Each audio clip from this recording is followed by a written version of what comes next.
Being an entrepreneur has become the new popular trend and hot career choice for many who are trying to discover their path through life. Though most have no idea what it takes to run a successful startup. Very few people have a unique concept or business model, and almost none have what it takes to see that vision through into a successful company. To be an entrepreneur, it starts with a great idea. That idea is then scaled down to its simplest term or definition. Then, getting really good at that one thing becomes the recipe for greatness. It is the proven strategy that can turn a concept into a company. Co-founders Zack Moreno and Rockwell Felder started Squadcast with a basic premise: get the best possible audio recording for their podcast. Realizing the need to get in-person audio recording remotely, their concept of direct source recording filled a huge void. The solution they now provide puts them at a distinct advantage over other large players in the remote video conference space and provides a niche that ensures the long-term viability of their business. At the same time Rockwell was launching Squadcast, he was redesigning his lifestyle as well. Forced to adapt quickly, he grew his business and his life as a successful entrepreneur. Rockwell adopted many of the habits of other highly successful people. Learning from great mentors and friends, Rockwell has been a rock for the business, and the business has become a rock for the podcasting industry. Doing all the little things right, Rockwell is a great example of what a true entrepreneur should be. And Squadcast is a great example of what a successful business should be. Learn more about both in my recent conversation with Rockwell Felder.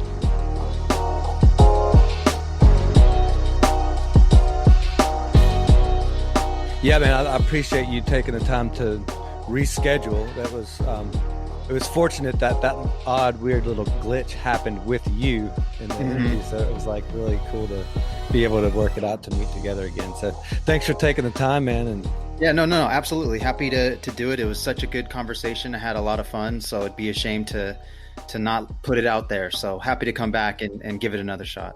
Well, so on that note, this is the Extraordinary Podcast, and my guest today is Rockwell Felder. Thank you for having me here, Nate. Really appreciate it, man. For those who don't know, Rockwell is the co-founder of Squadcast, similar to Zoom and Skype and all those other platforms for virtual meetings and recordings. But what separates Squadcast from the rest of the play? Well, I guess I should just you can explain it better than anybody. Why don't you just tell us a little bit about Squadcast and what you guys do? Happy to. I mean, it is my day job, but it's always fun to hear how, other people explain it, because that's when we know if we're really doing our job. If you can explain it better than me, then the message is being heard. But yeah, no. So Squadcast is a remote recording platform similar to like a Skype or Zoom, in the sense that it has a video chat aspect, and you and me are able to connect and have this conversation from different places in the world. You're in Georgia, I'm in California, and really Squadcast is that virtual cloud studio to help you record that conversation in studio quality audio. Squadcast takes care of all the heavy lifting for you to make it sound really good and make it super easy for you and your guests to connect and have a great conversation. And then with the real differentiator being that it is built with the purpose of capturing your audio in the highest sound quality possible, because we know that people that are coming to record their conversations on Squadcast, the intent is to have somebody else listen to it later, and your listeners are really going to care about what they're hearing in their ear. The ears are very sensitive, and the power of podcasting is that you're able to connect and build relationships with your audience. But you got to be, careful with, what kind of audio you're giving to them, because it can be disruptive or disturbing. So Squadcast makes it really easy to do that. And also just to have fun. Like that was a big problem with what we saw the other options, that it was either very difficult or there was a lack of reliable audio quality. And really it just came down to, it just wasn't fun. This is the way that Squadcast got started, is we were scratching our own itch. We wanted to create a science fiction podcast, record it remotely with different, actors and writers and just all the different roles that it would take to, create an audio drama show, and just ran into these challenges ourselves and wasn't satisfied with the quality that we got. Thought it was really difficult to record in the high quality that we wanted. So we felt like, okay, well, there's got to be a better way that can merge this ease of use and reliability when it comes to quality audio.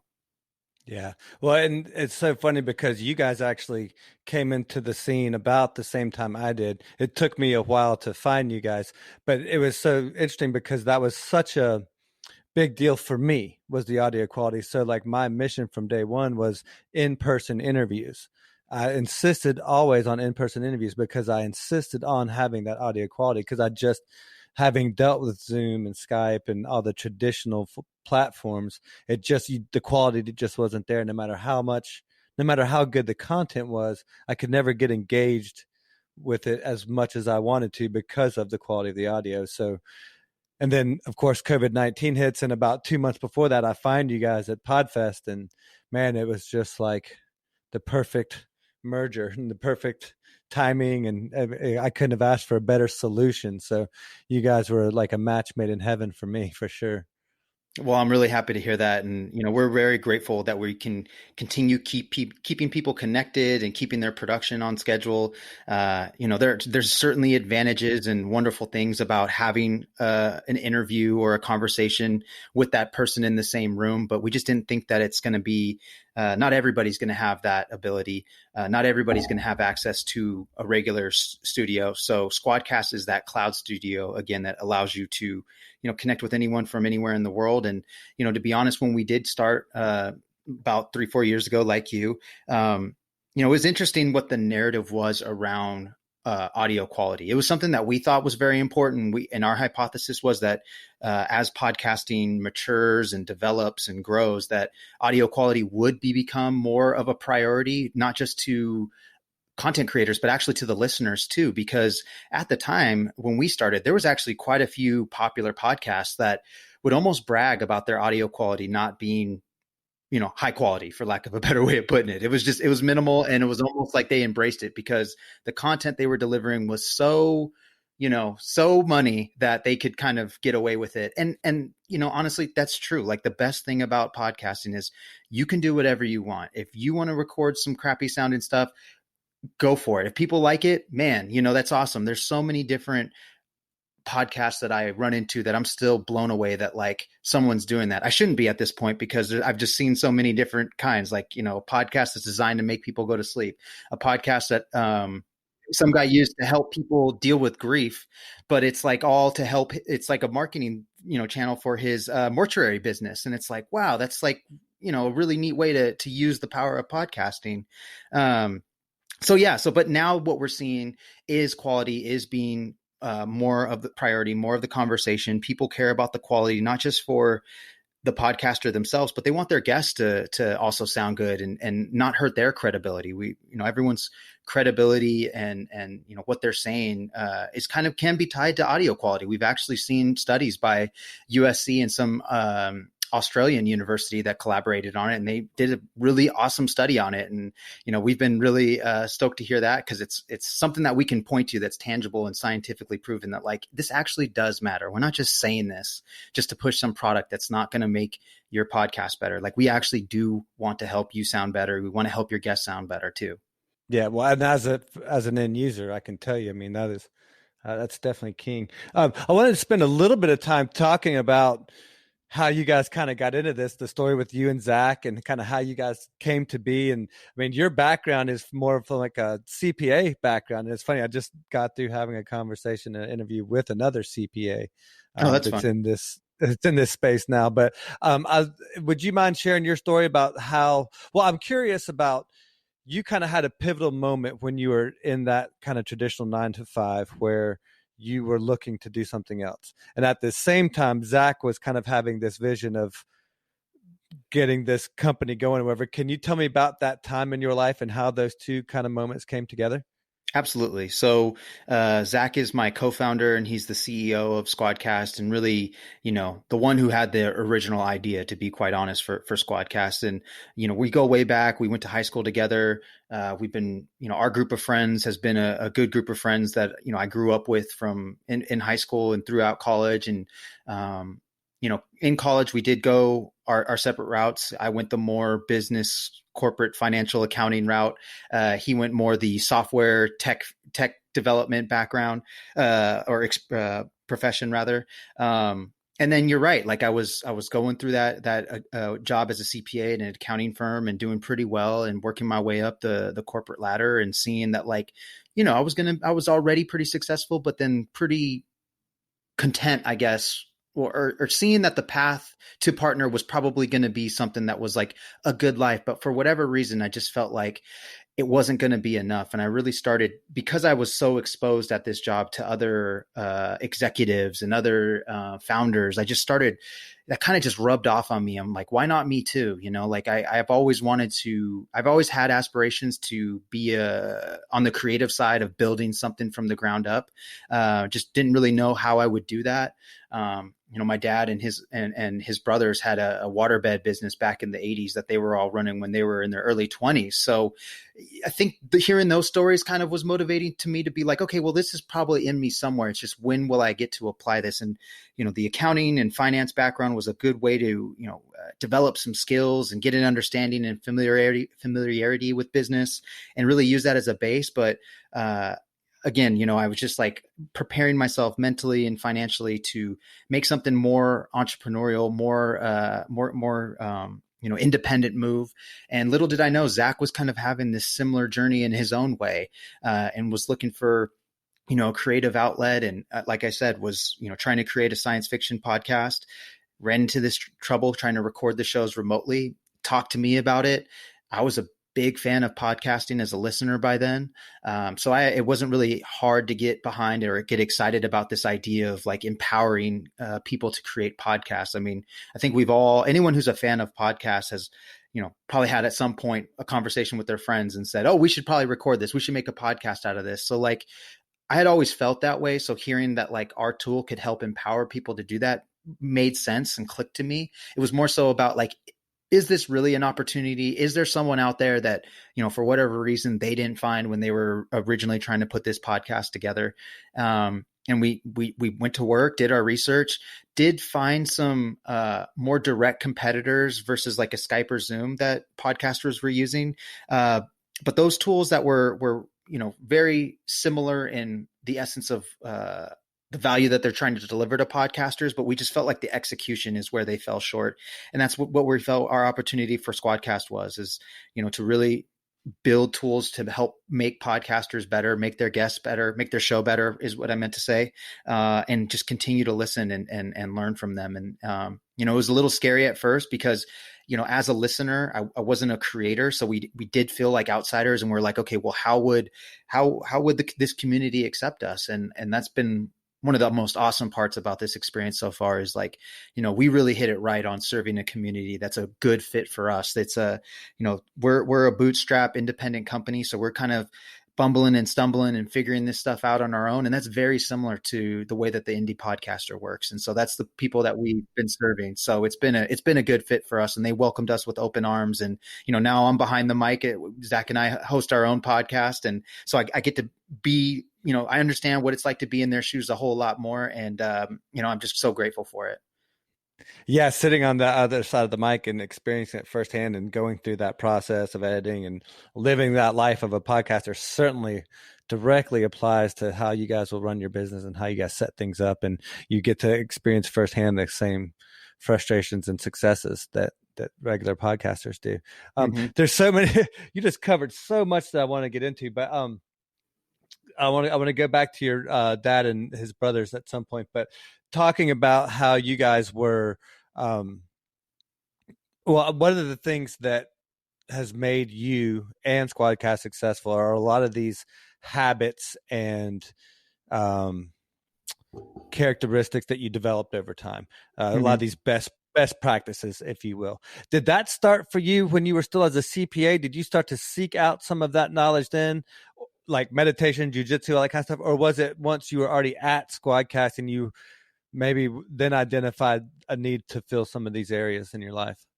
I think it was my job in the accounting firm. I mean, the CPA firm, even though it's a career that I'm glad I'm no longer in, to be quite honest. I wouldn't be here without it. And a lot of it's because of the leadership that I got exposed to within the firm, but then also the clients that we serve, but then also my peers are really the ones who helped me get into self-development. As far as like, it really started with fitness. I'd always been really into physical fitness, but I think what was like the game changer for me was like, I used to be that person that would, go to the gym just to check it off my list, but I didn't really like super enjoy it or love it. It was just, something that I did for just to, I just wanted to stay in shape and look good, quite frankly. But like, once I started, you know, getting into my mid 20s, I really started to like get into actually, self development for performance, to help myself be better, and just to, act better, think better, have more energy. So a lot of my peers at the accounting firm were really into that.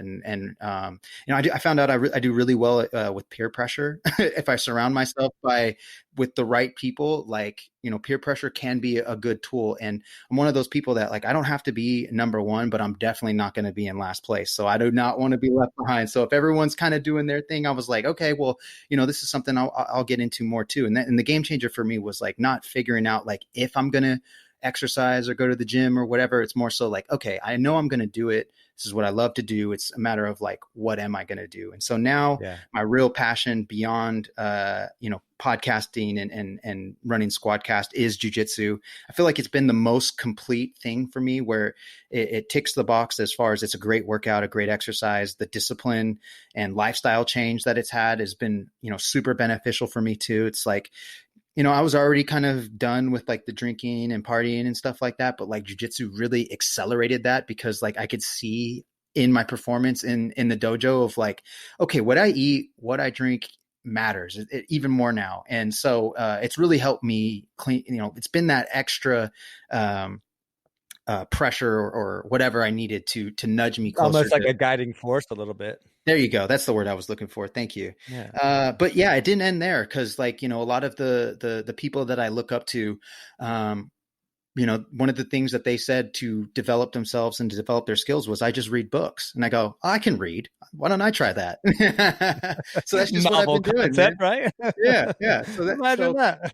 Yeah. So it's like whatever I need to learn or what I think I need to learn is what I read. So like one of the things that we're dealing with right now is, we're engaging and having conversations with more enterprise level of customers. And that's a very different game than like talking to individual podcasters, even though a lot of their needs are same, because these are people at the end of the day. But the whole process of dealing with them and selling to them is completely different, and not a skill set that, I'm really that good at yet. So, that's what I'm currently working on now, as far as what Zack and I have heard called just-in-time learning. So as I need to get some skills and knowledge up, I'm gonna go to books and other resources to get that up as quickly as possible. But to complete it, like it's not all about go. We do need to take time to like stop, pause, reset. So, that's one of the things where Zach's been a good influence on me as far as peer pressure, is the meditation aspect, where, it took me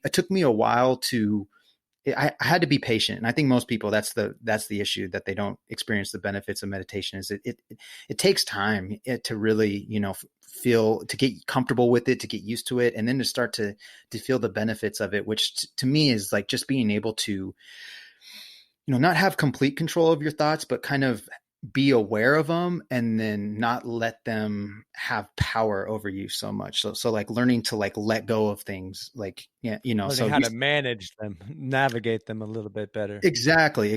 But it took a lot of time. So, but again, it's just, I've had all these people in my life that I can point to that, were the catalysts for helping me, and opening my eyes to this different way. Like my friend Andy, I owe a tremendous amount of gratitude to, because he's the one who really pushed me to do jujitsu. And it's wild and baffling to me that, it took someone else telling me to do something that now I'm like absolutely obsessed and in love with, even though it's only been like 4 years I've been doing it, but it's enough to know that like, this is one of the things that I, hope I can do as long as I can do it. Yeah, it's that whole lifestyle concept. I mean, so much about what I talk about and what this show is about is like how you craft this lifestyle.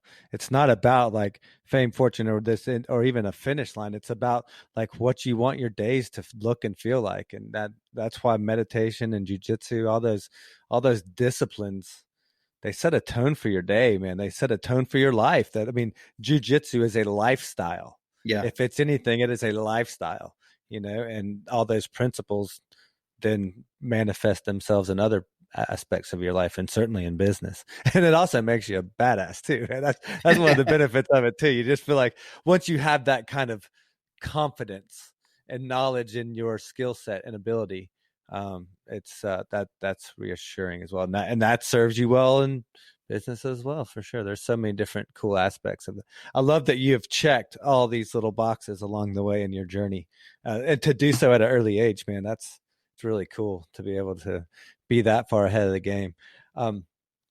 So you've had a lot of friends that have been good influences on you and kind of set some of these, set the stage for you in some of these areas. But what about mentors? There's one mentor that I want to ask you about in a minute, but like, I'm just curious, like from a mentor perspective, who's someone who's made a lasting impact, and tell me a little bit about like a story or something that has had an impact on you with that, with the mentor. Yeah, I mean, there's quite a bit. I'm definitely, someone who tries to learn from others as much as I can, and even more so in this founder entrepreneur journey that I found is people are so much more helpful than I originally gave them credit for. It's been really awesome to see people that are like, to be quite honest, most of them seem pretty genuine about it too. There's certainly, some people you got to be aware about, but for the majority of people that, just are coming from a good place and want to help is remarkable. And, we're always trying to help them, but these people are always coming from a place where they can help. And they just tell us like, just pay it forward, man. This is what someone did what we're doing for you. So you just got to do that for someone else. So I definitely look forward to that. But as far as my mentors go, I mean, it definitely starts with my mom and my dad, but I think lately my uncle has been probably the biggest influence. He's like the one because I've just seen his level of like fearlessness and just, ability to have, conviction and confidence in what he is doing. And he's always been really good about playing the long game and, not really listening to what other people are doing or saying, even if they're like, putting him down. I remember, my dad and his friends would kind of put him down over his wardrobe and, cause he was pretty frugal, and my dad was more of the flashy one. He had the nice car, the nice clothes and stuff like that. Where my uncle, it was just always saving it for this, imaginary future that, no one thought was really going to happen. But man, I tell you, Father Time has really shown to me why, and for anyone who reads Rich Dad Poor Dad, it's basically is that my uncle was my rich dad, is my rich dad. My dad, unfortunately, is my poor dad. And it's not that he's not a good dude. He's a great dude. He's probably more talented than my uncle and me are put together. And that's probably what makes it so sad, is that, he has this potential that he just didn't reach. But, I learned a lot from his mistakes just as much as I've learned from my uncle's successes. And it's not to say that my uncle's not a perfect dude. It's just that seeing someone kind of, go against the grain and but not do it just for the sake of being a contrarian. He just really did his homework and believed in it and is willing to take a gamble on himself, more than anything else. And that's what really was inspiring and encouraging to me. And what I've started to get like a tremendous amount of confidence with is that, I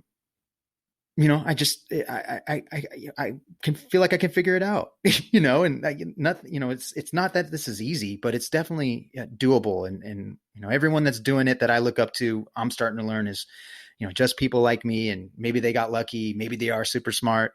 But so am I. So, people like my uncle, just encourage me to just take a chance and believe in myself. Well, and I've just been going over this whole growth mindset that Carol Dweck's got, that book Mindset. And it's so much not about smarts as much as it is mindset. And when you have that growth mindset or that learning mindset, like I love the term that you guys coined, just in time learning. That's because you guys don't really have an inventory. So not just in time inventory, but just in time learning. It's beautiful because it's like when you have a learning mindset, the failure process is okay. It's part of the process. You get to learn and grow and get better as you go. And again, that's one of the things that makes a successful entrepreneur and a successful company, where I see you guys checking that box, man. It's just like when it's time to learn something, okay, well, we're going to dive into that. We're going to learn it. We're going to figure it out. We're going to get really good at it. And we're going to learn from others that are already doing it well. And then we'll move on to whatever the next thing is. Yeah. So, Well, one caveat I would say is good enough. We don't really get yeah. really good at anything. At least me, I'm definitely learning to Well, be you're still young too. generally. Yeah. Once you've been around the block, like, so it's the 10,000 hour rule, right? So you've only had time to maybe do like one of those 10,000 hour rules to get really good at something. When you're old and crusty like me, you've had time to do that 10,000 time thing a few times. So you get a little better at a few different things, or I don't know. I'm good at any of them, but anyway. That's what I'm trying to say. Is good enough. Yeah, good enough to get us by, right? Yep. Well, one of the things you were talking about earlier is talking about, like, both as an entrepreneur and as a podcaster, you have people that are willing to help, and I think that's one of the two things that podcasting and entrepreneurial businesses and stuff have in common, is that creating that kind of a win-win situation. When you're onto something as an entrepreneur, when you've got an idea and a concept and it works, and it's like, it's something, there's something to it, like what you guys have, then people want to be on that train. People want to throw their 2 cents in. They want to try to help you because they see the possibilities and the opportunities. And it's the same thing with podcasting. It was so appealing to me about doing these interviews is everybody's looking to help one another out.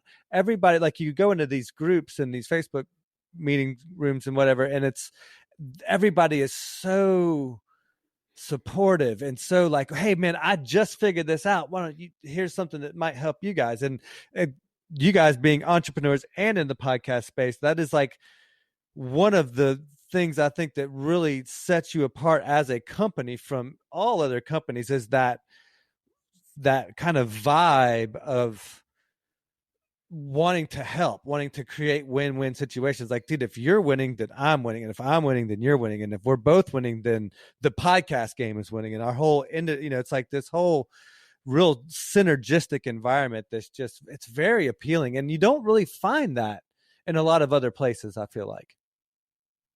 Yeah, I mean, that's what, like, goes back to what I was saying, where we were, a little, scared to see how the community would receive us. But like I said, they're an open and really loving and it's a unique community. And that's what Zack said, is like, he doesn't know of many other communities like this either. And so, that's why we're always big on encouraging people to attend local meetups or the podcast events like Podfest, like you went to, or podcast movement, just because one of the things that we've learned is, even though podcasting is an awesome and very often collaborative kind of endeavor, we've also found that it can be a little bit lonely too, because a lot of times you're kind of just speaking into a microphone, and sure, you're talking to a guest, but maybe that's just an hour. And a lot of times you're editing, in the basement or whatever, in the lab, or right behind closed doors. Kind of yeah, thing. you're doing a lot of stuff by yourself and alone, oftentimes, especially if you're an indie podcaster just starting off. So,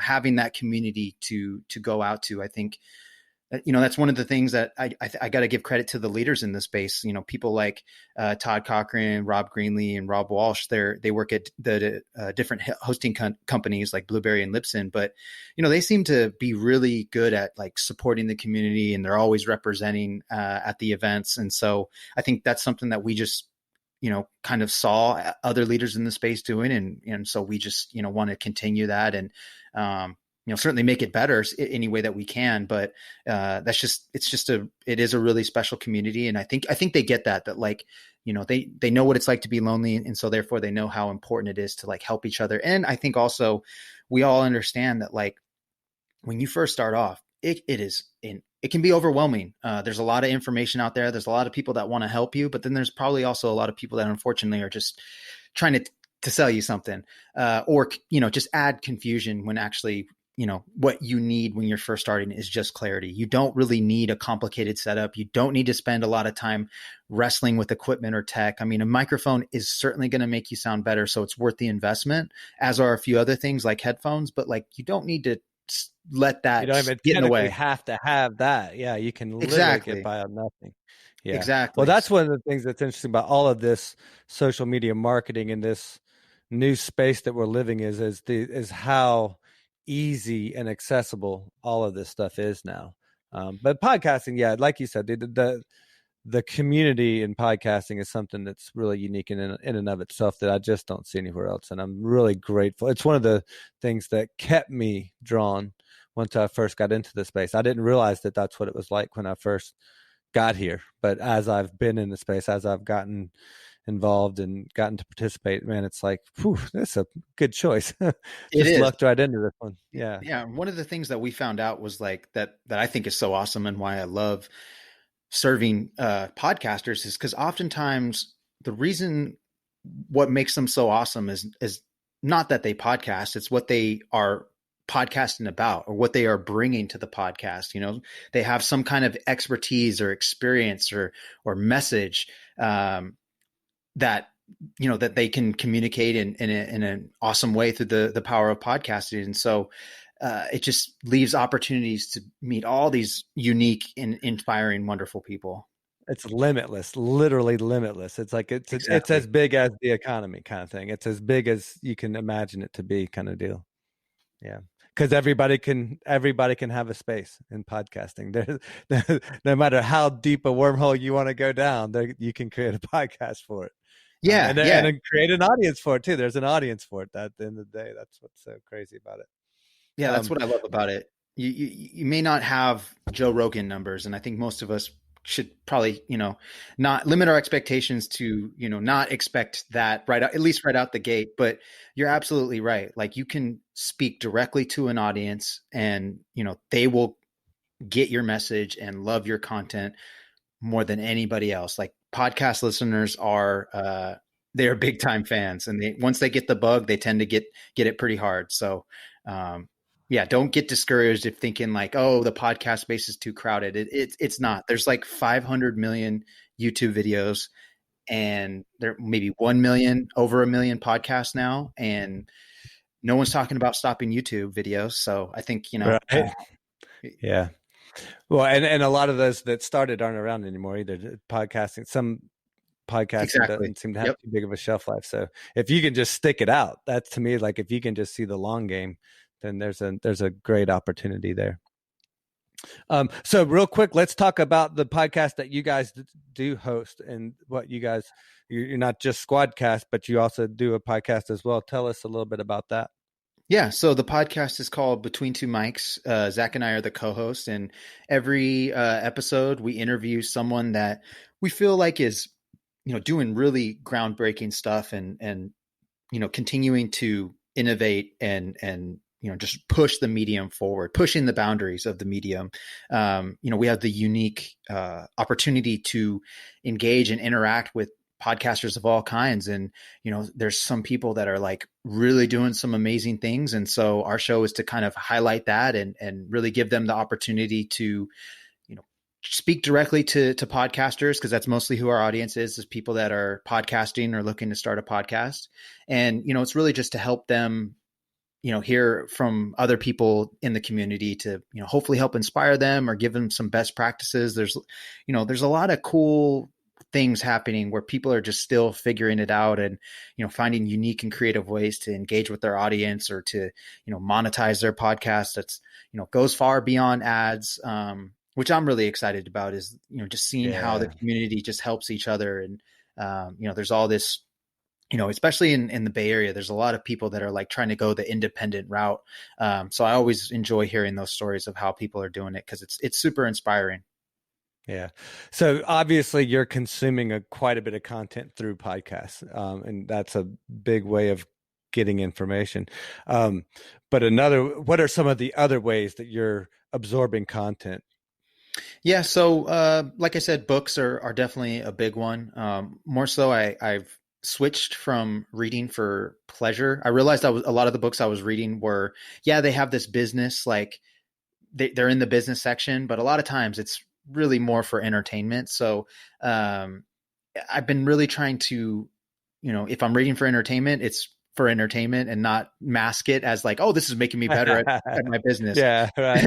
But so lately it's been books to help me develop skills. So like I said, the enterprise sales one, that's been like a big thing that I've been reading. So not the most like, sexy or exciting information, but that's just how it's just a great way I've found to help develop my skills. And like you said, listening to podcasts is, a great one. I get to get inside of the minds of, so many awesome people, whether they're in the podcasting industry or in tech or in business or, whatever. So yeah. And then certainly videos as well. That's the beauty of podcasting is you can be doing other things and still consuming this wonderful content. Whereas I feel like video, it's less so, and certainly reading, that's pretty difficult unless it's an audiobook. So, yeah, I guess if I'm like, intentionally doing just that, it's probably reading. And if I'm busy doing something, it's an audiobook or podcast.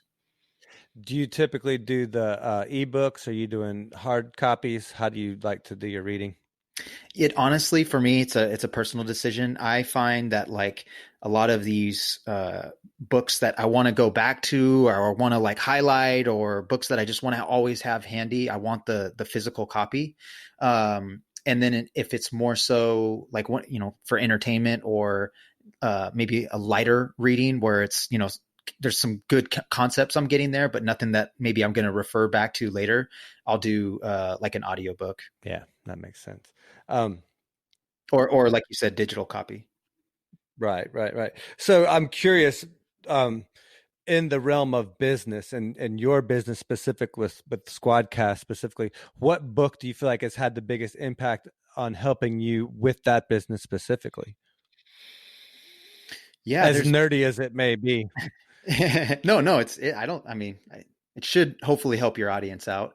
For me, it was, or for us, I think was the Lean Startup was probably the biggest impact, just because, conceptually, it just helped us understand that, like, this is a very scientific kind of approach to starting and validating a business idea. And I don't know why, but for whatever reason, that just made it a fun project.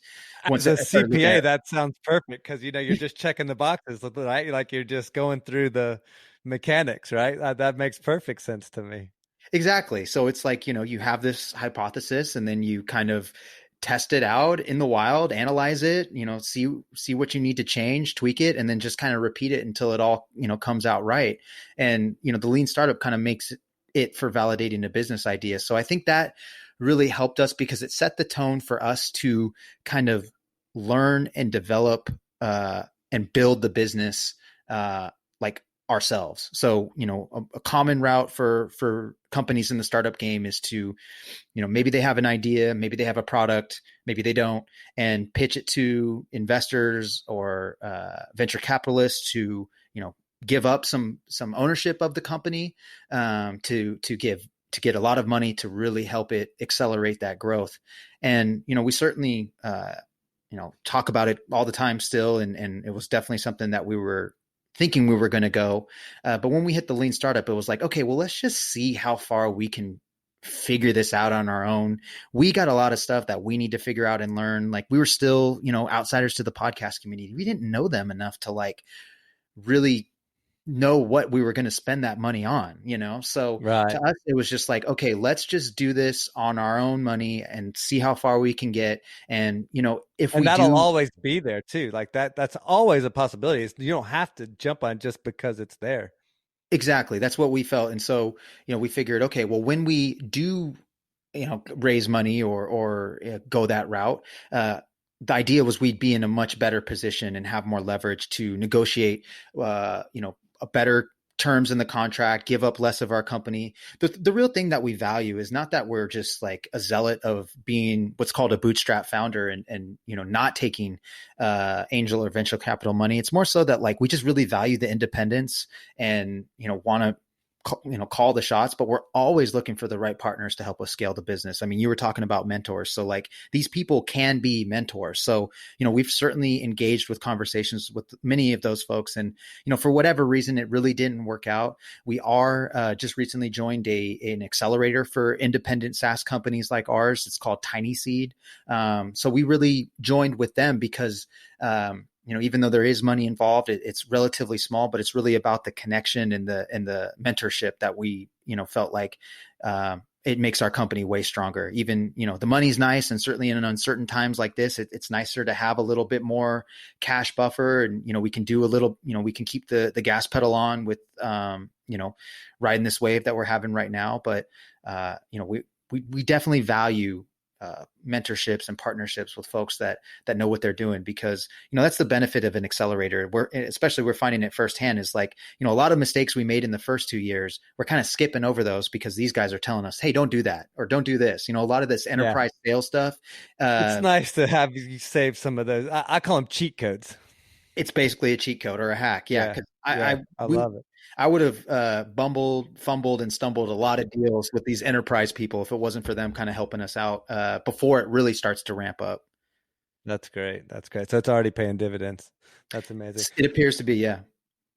Well, so when you were talking about the lean startup, it's a trial and error kind of process, and you test things out. So obviously you're going to have a lot of failures along the way. And I think having a growth or a learning mindset allows you to expect and accept failure as part of the process. And I've got a gazillion failures as we're talking about the hard way of doing stuff. I'm curious for you, what is one of your favorite failures, or a failure that you learned the most from, or one that made a lasting impact? No different than you. Have plenty of failures along the way. I like to think that some of my biggest failures are behind me, and I left them in my early 20s. So I think you're still young, dude. You have so many more ahead. You have no idea. I probably do. You're just getting warmed up. Yeah, I think you're right, unfortunately. But so I think my favorite failure, especially as it pertains to Squadcast, but it's applicable throughout life, I feel like. At least it's something that I believe in is, the original vision for Squadcast was always to help people collaborate and record a podcast remotely. But the original idea was far more broader than what it is right now. And, really what we learned was that focus is a really important thing, and a valuable thing if you can use it properly. Because one of the things that we've been told is that, like, most startups, they don't die from starvation or a lack of resources. They die from indigestion, too much coming in, a lack of focus. Our original idea for Squadcast was it lacked focus. And one of our early advisors, who's Harry Duran of Podcast Junkie, said, look, remote recording is something that isn't a solved problem yet. And if you can be the best at that, that would do a tremendous amount of help for the podcast community and podcasters. But like doing all this other stuff, it was way more than that. We were going to do hosting, we were going to do editing, we were going to help you with discoverability, because that's somewhat an often talked about issue in podcasting. We thought we were going to solve it all, and that a lot of people, and we see companies do this all the time, that come out, say the same thing.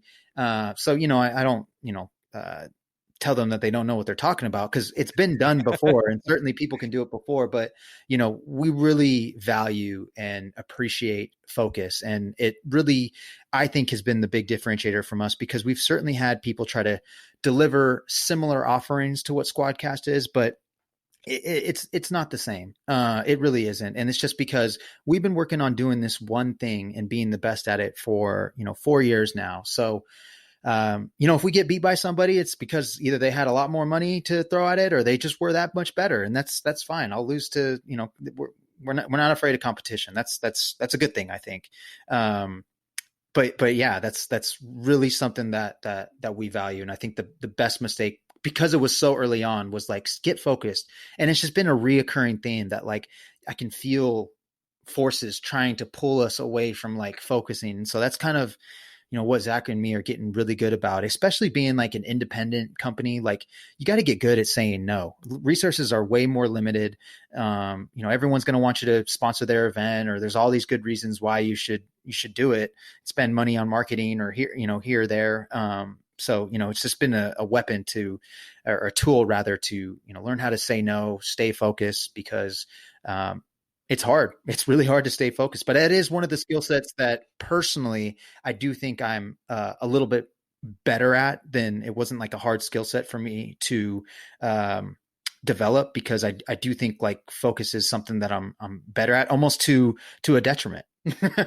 Right. Well, I mean, given your background, I mean, and you're that style of learning that goes with financials and accounting and everything, it all plays into that I don't want to say lifestyle, but that kind of a mentality, that kind of a mindset kind of thing. So it makes perfect sense. But that's beautiful, man. I'd love that. I mean, that's such a, man. Yeah, that's good stuff. Again, it's like y'all are just checking. I love to see young guys like yourself and what you guys are doing, checking those boxes, because you're right. Like, even with me, with the podcast and the personal development program that I want to do, I've got this big, huge, grand vision thing, but I need to just get really good at just this one little thing and just master this and really hone that in. And that's really what you guys have done, man. It's like you just continue to focus on that one thing, and it makes you an industry setter. I mean, there's nobody else doing what you guys are doing the way you guys are doing it.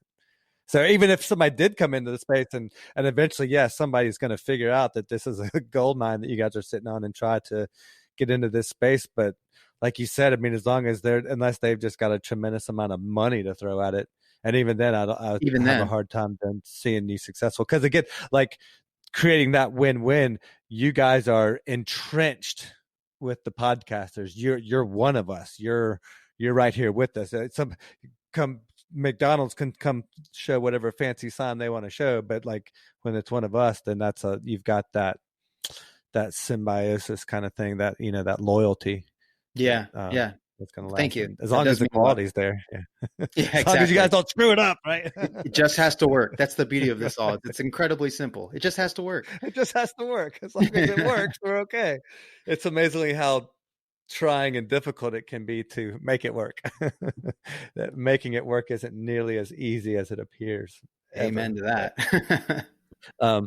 So I'm curious, like, you are, like I said, you're entrenched with us. You're one of us. You see people coming into the space, and you see some people leaving. What's some of the advice that you would give to us as podcasters trying to, or somebody like me who's, I'm a little ways into it, but I still want to see a lot more success and a lot more growth and some of all the same things every podcaster is looking for. What's some of the advice that you would give us? Yeah, I mean, me personally, I think having a team is, a huge benefit for at least for me. Like, I couldn't imagine doing this journey without having someone like Zack and certainly the rest of the team to kind of like help out with this. I mean, that's what I think attracted me to this, is not that I wanted to be a boss and tell people what to do and all that. It was more so like I really liked team sports, and I liked, playing my role to help the greater good of the team, and that everybody had their role, and that you could see it all throughout the success of a game. So, in our business, I can see where everyone has contributed and how all of our DNA is kind of wrapped up in this thing. And I think that's really awesome. But that is me. I prefer to be collaborative and in a team environment. I think it just fits with the personalities of our team. And then that's our app. Our app is a collaborative by nature kind of experience. So, just finding what's a good fit for you. And it does take time. Like, I just kind of had to, like I said, I was like mentally and financially preparing to make this jump without really knowing what I was going to do, because, I was by all accounts pretty successful. No one in my family or immediate family graduated from college. And so I did that. I got my CPA license. So like I was already like surpassed what they, thought I could do. But just, not listening to myself, and then just believing in myself, and then like just giving myself a chance. It's an amazing thing what happens if you like give yourself a chance. I've seen my friends that also worked at the firm that I went to kind of make similar kind of moves, and seeing them succeed is just like so awesome too, because it's really just, it just proves like if you just bet on yourself, give yourself a shot. Like, I don't think there's a better bet in this world than me betting on myself. Like, I feel safe with that gamble. It doesn't feel like a gamble. It feels risky to not bet on myself. I totally 100% agree with you. That's, if you're willing to bet on yourself, then you know you're on the right track.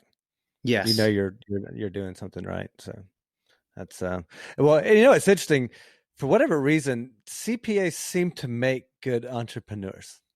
Really? I don't know why. But they just, well, I mean, because like I maybe it's just me. Maybe it just happens to be some of the ones I've run into. But like, I just interviewed a guy who opened up a brewery, and he was been a CPA for 35 years. That was his thing. But I think it's got something to do with that natural, like, accounting for everything, accounting for all the expenses and and money going in and out, and having that business kind of a mindset. I think it plays well in theory. It's going to help your business last longer when you know where the money's going, and you can keep track of everything.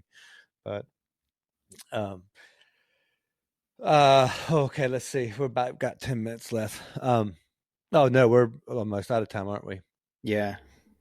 All right, so let me just go ahead and get this wrapped up. I had one thing that I wanted to cover real quick.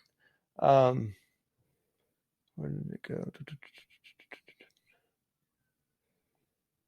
Oh shoot, I can't find it. Okay. I completely okay. Oh yeah, so two things I want to ask you. What some of the, I asked you what some good advice is. What would be some of the worst advice you hear podcasters getting? I think just people getting too hung up on like what microphone they choose is probably the one. It just seems to get in the way of people actually like starting and creating their podcast. And like I said earlier, the mic's definitely going to help you sound better. So it's not like it doesn't belong in your toolkit, but like, I think people just put too much into that. And it's like, there's so much other stuff that you're going to have to work on. And just getting started is great. Being okay with that first episode, that second episode, not sounding good. It's going to sound better by 10. And then by 50, you're going to be so much more comfortable. And one of the awesome, So true.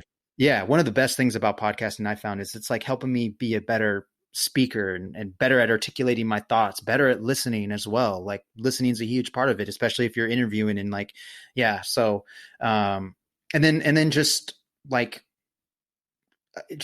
building these relationships like we're doing right now through this podcast is like one of the other things. Like, I think most people go into it because they want to build an audience and get listeners and stuff, but like, that's great and totally awesome. But then also like these conversations that we're having are, we're developing a relationship here. And like, the real key is to continue to develop that. So, I look forward to seeing you hopefully at PodFest again or wherever our paths cross again. But, this is just the beginning and certainly not the end. So we encourage that. Definitely. Yeah.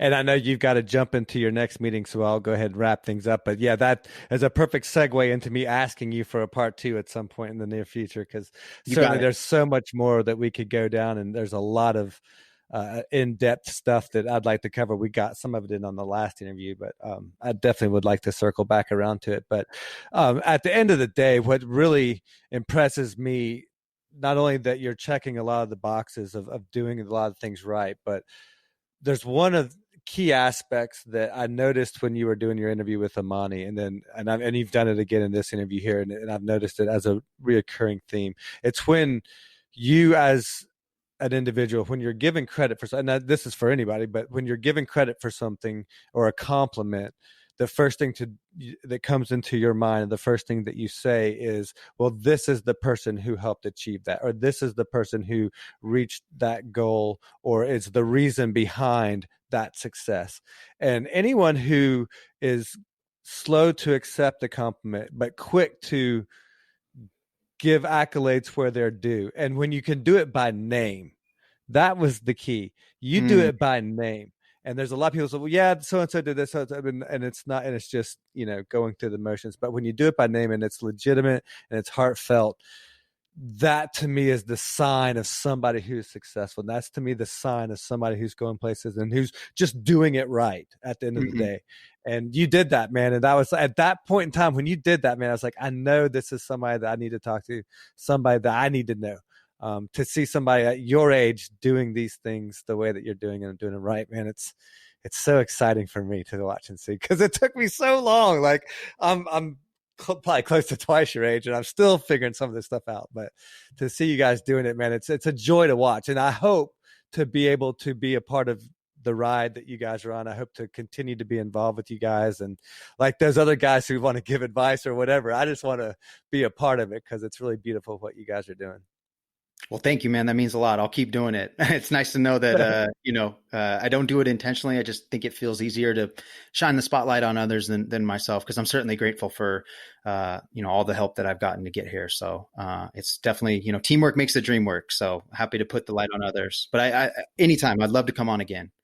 Yeah. Well, it's neat. I mean, it almost feels like you've had this kind of a guiding light or a guiding force kind of hovering over you, at least looking again from afar. I don't know what's going on or how you've clearly got good friends, because your friends are the ones I think that you're saying that have had the biggest impact on you. So keep those kind of people around you, man. You guys are going to continue to have success. Thank you for your time. Real quick, give you opportunity to plug any social media. And I always want to get at the end of each episode an opportunity to talk about any charity or any organization that you're involved with that you donate time to.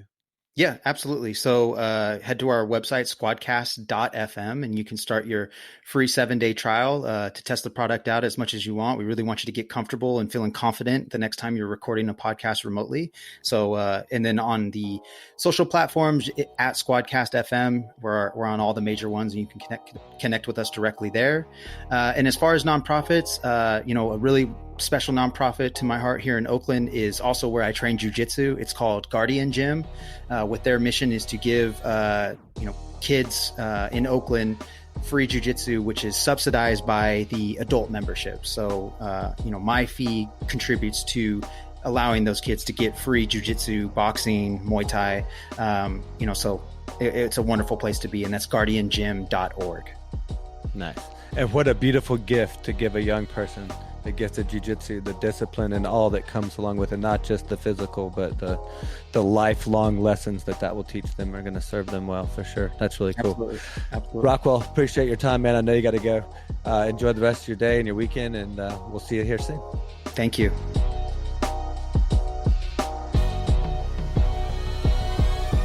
Hey, y'all.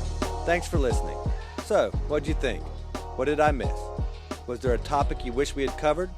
Was there an area of discussion you want to know more about? Or was the whole thing just too long?